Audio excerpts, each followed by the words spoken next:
नहीं, बड़ा बड़ा संकट है।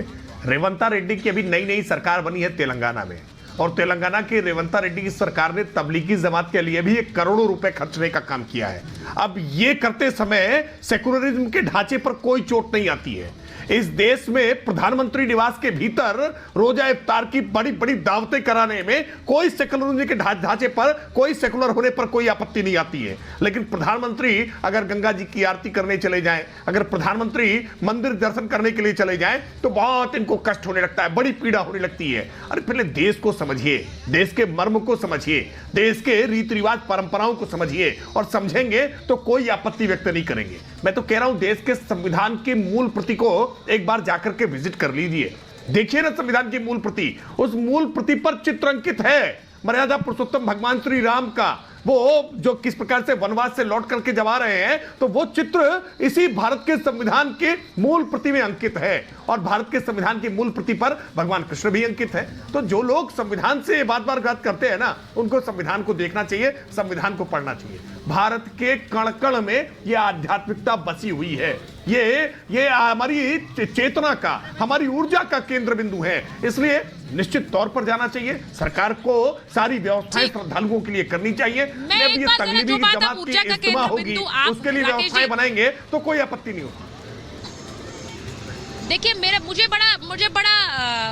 मुझे इसलिए बुरा लगता है क्योंकि हम इन नेताओं को मंदिर जाते हुए देखते हैं, लेकिन क्या उन्हें ये लगता है कि किसी का सियासी मुनाफा हो रहा है, इसीलिए हम अपने लिए व्यक्तिगत एक नुकसान कर लें? क्या ये उनके लिए नुकसान नहीं है कि वो इतनी बड़ी प्राण प्रतिष्ठा में भगवान राम के मंदिर में उन्हें मौका मिल रहा है? यहाँ पूछिए लोगों को कि वो चाहते हैं कि वो प्राण प्रतिष्ठा में जाए, उन्हें न्योता नहीं है। ये बताइए जरा, आप नहीं जाना चाहेंगे अगर आपको न्योता मिले? बिल्कुल जाएंगे मैम, बिल्कुल जाएंगे। नेता है जिन्हें मिल रहा है वो जा नहीं रहे। अब इसके लिए दुर्भाग्य है, ऐसा होना नहीं चाहिए कि वो लोग नहीं आना चाहते हैं। अगर एक सनातनी होने के नाते, एक हिंदू होने के नाते, तो हर कोई को आना चाहिए।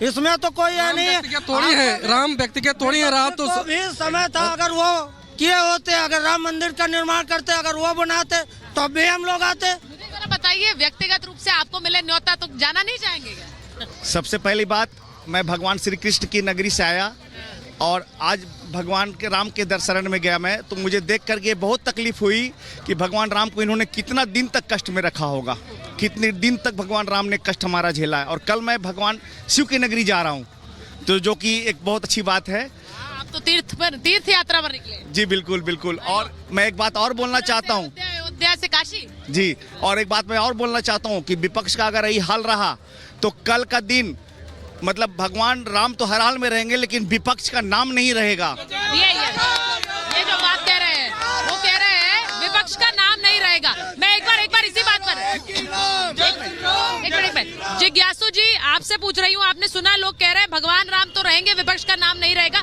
मैं तो लालू जी को कितनी बार सब परिवार पूजा करते हुए देखती हूँ, फिर क्यों दूरी बनाना चाहते हैं जिज्ञासु जी?